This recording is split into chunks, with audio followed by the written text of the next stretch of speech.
Blessed and happy Saturday to all of you, my dear friends, my dear brothers and sisters, my dear good people of God, faithful followers of the Daily Gospel Reflection with Father Jack.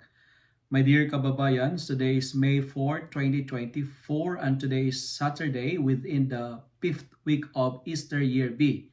Our Gospel for today is from the beautiful and the wonderful account of the Gospel of John, chapter 15, verses 18 to 21. I was deeply moved by the line of today's Gospel. It says, and I quote, "You do not belong to the world, but I have chosen you out of the world." End of the quote. The message of today's Gospel reading is very clear.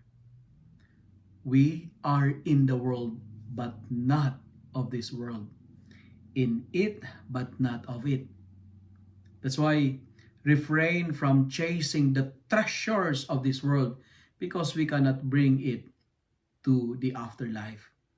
Our belongingness is not here. We are from this world, but we don't belong here. And today's opening prayer, it tells us that by the virtue of our baptism, it confers us heavenly life. We are from God, and our prayer, one day, try to do our best so that one day we will return back to God. Do your best.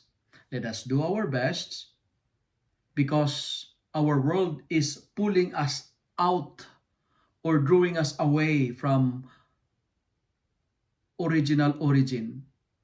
The world is pulling us out from God. And we are challenged not to conform to this world, but to transform this world. And how to do that? Refuse to identify with the values and the priorities of this world. This world will hate us because of Jesus. This world is allergic to the teachings of Jesus. God tells us, "You shall not have other gods beside me." But this world choose and worship other gods. Sports and money is the new religion. Pleasure is the modern morality of this world. Relativism is now the standard of truth. God says, "Thou shalt not kill," but our world hates us when we promote and defend life. Nowadays, our modern world makes abortion legal. Our world allows assisted suicide. Our world introduced technologies that regulates the production and the annihilation of life. God says, "Thou shalt not steal, you shall not commit adultery." But our world normalize and don't react to the corruption issues. Our world is fine and accepted divorce and separation. Our world hates and does not appreciate loyalty and faithfulness. If the world hates you, says the Lord, be aware that it hated me before it hated you, says the Lord.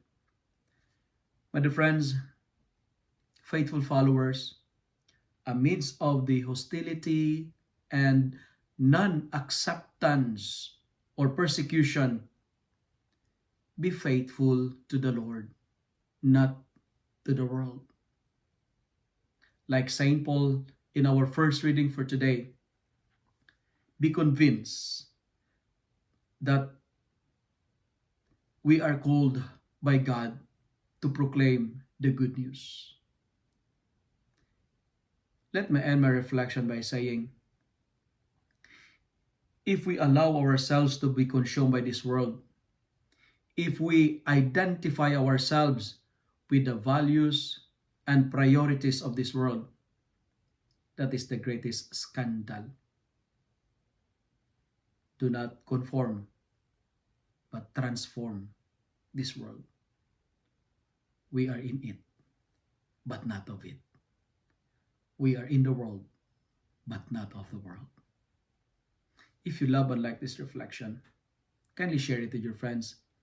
share it with your family, make the Word of God viral so that many will be blessed. Amen.